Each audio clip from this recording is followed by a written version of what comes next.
Hey guys, so today we're going to be doing an analysis of the Montana Senate race, which was between Jon Tester and Matt Rosendale. And so today we're going to be taking a look at my final Senate prediction, which had Montana as a leaning Democratic seat for the Democrats. The final result, I believe, had it, yes, within that leaning margin. Jon Tester was successfully able to win by approximately 3.2%. So again, pretty solid numbers there for the incumbent there, Jon Tester. But I thought he was going to win by a bit more than 3.2%. Now, I do understand the argument that in the last round he never even got 50%. I believe the time before that he didn't get 50%. The time before that, I don't believe he was running. Yeah, he wasn't even running. But in 2006, he didn't get 50%. 2012, he didn't get 50%. Now, he just got 50% just now. So, definitely something important to note in that one. I believe there was a Green Party candidate. Yeah, so you can't really count it as a spoiler. And I think there was also a Libertarian. Most of the main news organizations listed this with a slight lean towards the Democrats, with the exception of the Political Report, the Daily Kos, and Real Clear Politics. And Real Clear Politics is what we're going to be using to analyze the polling compared with the final results. So, polling pretty accurate this election. The Real Clear Politics average had Tester winning by 3.3%. He was able to win there by 3.1%. So a net 0.2% swing towards the Republicans. Go ahead and look at this one. This is the 2012 results between Denny Rehberg and Jon Tester, the incumbent, who was the incumbent at the time.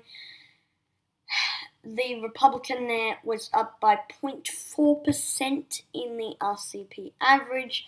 In addition, if you look at most of the polls that have come before that, it showed the Republican there leading, sometimes even by double digits. But leading up into the election cycle, Tester was really able to get back his base there in the state of Montana. One other just small thing to note, I really thought that Jon Tester was able to win nearing 5%. I thought it would be on the very upper end of that leaning range, because I did see that there was a lot of Democratic momentum there in that state. Let me just put my phone in the charger real quick. There we go. I thought that the momentum was on the Democrat side there in the state of Montana. I know Trump came up to campaign there with the Montana Attorney General. Sorry, the state auditor. I believe he is the state auditor.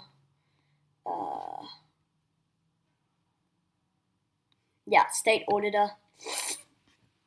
Not the worst showing for Jon Tester, but I thought he could have done a bit better, especially in a Democratic wave year. We saw that it probably was a Democratic wave year. Now, if we go ahead and look at the 2006 results, quite far away between Burns, the Republican, I believe he's the incumbent, and Jon Tester there. Jon Tester did underperform the polling.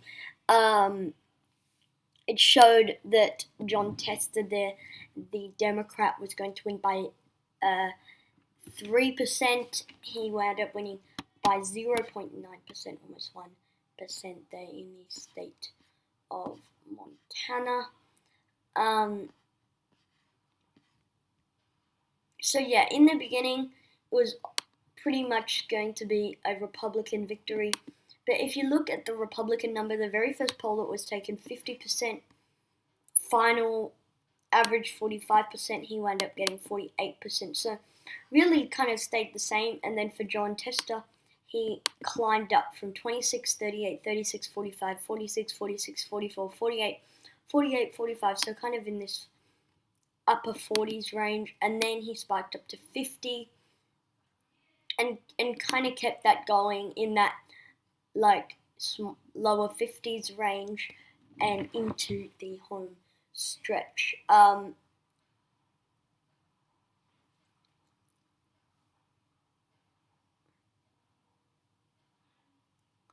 So yeah, that's pretty much it. I was just daydreaming just then. Overall, pretty good news for Montana. Pretty good news for John Tester. Most of the polls had it with a John Tester lean. I did think he was going to be able to win by more than what the polls said, but the polls were pretty accurate this time around.